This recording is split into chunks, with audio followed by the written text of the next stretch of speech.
Hi hello viewers, welcome back to my channel. ಇವತ್ತಿನ ವಿಡಿಯೋದಲ್ಲಿ ಇನ್ಸ್ಟೆಂಟಾಗಿ ಕಡಿಮೆ ಖರ್ಚಿನಲ್ಲಿ ಹಾಗೆ ಮನೆಯಲ್ಲಿ ಏನು ತರಕಾರಿ ಇಲ್ಲದಿದ್ದಾಗ ಇದನ್ನು ಒಮ್ಮೆ ಟ್ರೈ ಮಾಡಿ. ತುಂಬಾ ಸಖತ್ತಾಗಿರುತ್ತೆ. ಒಮ್ಮೆ ಮಾಡಿದರೆ ಪದೇ ಪದೇ ಮಕ್ಕಳು ಕೂಡ ಇದನ್ನೇ ಮಾಡಿಕೊಡು ಅಂತಾರೆ.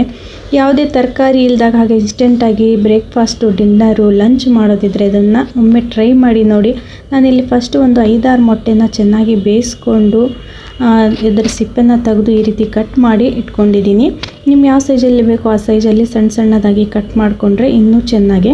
ಹಾಗೆ ಒಂದು ಬಾಣಲೆಗೆ ಸ್ವಲ್ಪ ಅಡುಗೆ ಎಣ್ಣೆನ ಹಾಕಿ ಏನು ಬೇಯಿಸ್ಕೊಂಡು ಕಟ್ ಮಾಡ್ಕೊಂಡಿರುವ ಮೊಟ್ಟೆನ ಇದಕ್ಕೆ ಸೇರಿಸ್ಕೊಳ್ಳಿ. ಹಾಗೆ ಇದಕ್ಕೆ ಒಂದು ಸ್ವಲ್ಪ ಅರಿಶಿನ, ಹಾಗೆ ನಿಮ್ಗೆ ಎಷ್ಟು ಖಾರ ಬೇಕು ಅಷ್ಟು ಖಾರನ ಹಾಕ್ಕೊಳ್ಳಿ. ನಾನು 1.5 ಸ್ಪೂನ್ ಆಗುವಷ್ಟು ಖಾರದ ಪುಡಿನ ಹಾಕ್ಕೊತಾ ಇದ್ದೀನಿ. ಹಾಗೆ ಅದಕ್ಕೆ ಒಂದು ಸ್ವಲ್ಪ ರುಚಿಗೆ ತಕ್ಕಷ್ಟು ಉಪ್ಪನ್ನು ಹಾಕ್ಕೊತಾ ಇದ್ದೀನಿ.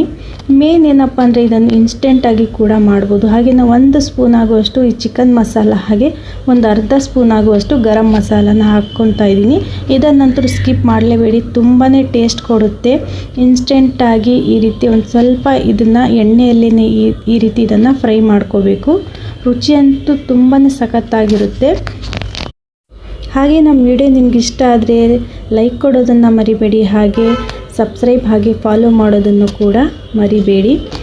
ಈ ರೀತಿ ಸ್ವಲ್ಪ ಚೆನ್ನಾಗಿ ಅಡುಗೆ ಎಣ್ಣೆಯಲ್ಲಿ ಈ ರೀತಿ ಫ್ರೈ ಮಾಡ್ಕೋಬೇಕು. ಯಾವುದೇ ಕಾರಣಕ್ಕೂ ನೀರನ್ನು ಹಾಕ್ಕೊಳ್ಳೋದಕ್ಕೆ ಹೋಗಬೇಡಿ. ಇದನ್ನು ಅಡುಗೆ ಎಣ್ಣೆಯಲ್ಲೇ ಈ ರೀತಿ ಫ್ರೈ ಮಾಡ್ಕೊಂಡ್ಬಿಟ್ಟು ಒಂದು ಸ್ವಲ್ಪ ಮೇಲೆ ಕೊತ್ತಂಬರಿ ಸೊಪ್ಪನ್ನು ಹಾಕಿ ಚೆನ್ನಾಗಿ ಇದನ್ನು ತಿರುಗಿಸ್ಕೋಬೇಕು. ಮೇನ್ ಏನಪ್ಪ ಅಂದರೆ ಇದಕ್ಕೆ ಚಿಕನ್ ಮಸಾಲ ಹಾಗೆ ಒಂದು ಅರ್ಧ ಸ್ಪೂನ್ ಆಗೋಷ್ಟು ಗರಂ ಮಸಾಲನ ಹಾಕೋದನ್ನು ಮಿಸ್ ಮಾಡಲೇಬೇಡಿ. ತುಂಬಾ ಸ್ಮೆಲ್ ಅಂತೂ ತುಂಬಾ ಘಮ ಘಮ ಆಗಿ ಬರುತ್ತೆ. ಇದಕ್ಕೆ ಯಾವುದೇ ಕೂಡ ನಾವು ತರಕಾರಿ ಹಾಕದೇ ಇರೋದ್ರಿಂದ ಮಸಾಲೆನ ಹಾಕ್ಕೊಳ್ಳೋದನ್ನು ಮರಿಬೇಡಿ. ಈ ರೀತಿ ಸ್ವಲ್ಪ ಎಣ್ಣೆಯಲ್ಲೇ ಈ ರೀತಿ ಸ್ವಲ್ಪ ಫ್ರೈ ಮಾಡ್ಕೊತ ಇವಾಗ ಒಂದು ಬಟ್ಲಿಗೆ ಇದನ್ನು ಸಾಧ್ಯವಾದಷ್ಟು ಒಂದು ಬಟ್ಲಿಗೆ ಈ ರೀತಿ ತಗೊಳ್ಳೋಣ.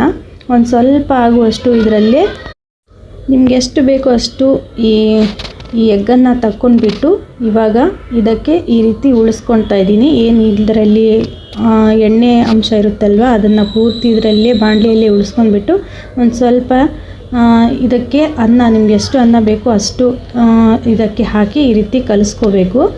ಮೇನ್ ಏನಪ್ಪ ಅಂದರೆ ಈ ಮಸಾಲೆ ಎಷ್ಟಿರುತ್ತೋ ಅಷ್ಟೇ ಅನ್ನನ ಸೇರಿಸ್ಕೊಳ್ಳಿ. ತುಂಬಾ ಸಖತ್ತಾಗಿ ಬರುತ್ತೆ.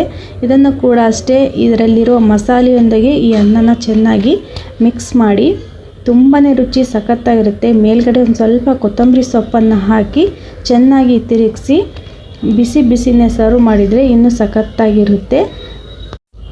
ಮಕ್ಕಳಿಗೆ ಲಂಚ್ ಬಾಕ್ಸ್ಗೆ ಏನಾದರೂ ಇನ್ಸ್ಟೆಂಟಾಗಿ ಕಟ್ಟಬೇಕು ಅಂದರೆ ಇದನ್ನು ರಾತ್ರಿ ಉಳಿದ ಅನ್ನದಿಂದ ಕೂಡ ಮಾಡಿದ್ರೂ ನಡೆಯುತ್ತೆ. ಇನ್ಸ್ಟೆಂಟಾಗಿ ಮಾಡಬಹುದಾದಂಥ ಒಂದು ರೆಸಿಪಿ. ಈ ರೆಸಿಪಿ ನಿಮ್ಗೆ ಇಷ್ಟ ಆಗಿದೆ ಅಂದ್ಕೊಂಡು ನಾನು ಮತ್ತೆ ಮುಂದೆ ಹೊಸ ವಿಡಿಯೋದೊಂದಿಗೆ ಭೇಟಿ ಆಗ್ತೀನಿ.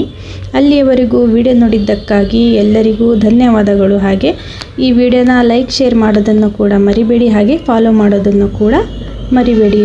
Thanks for watching.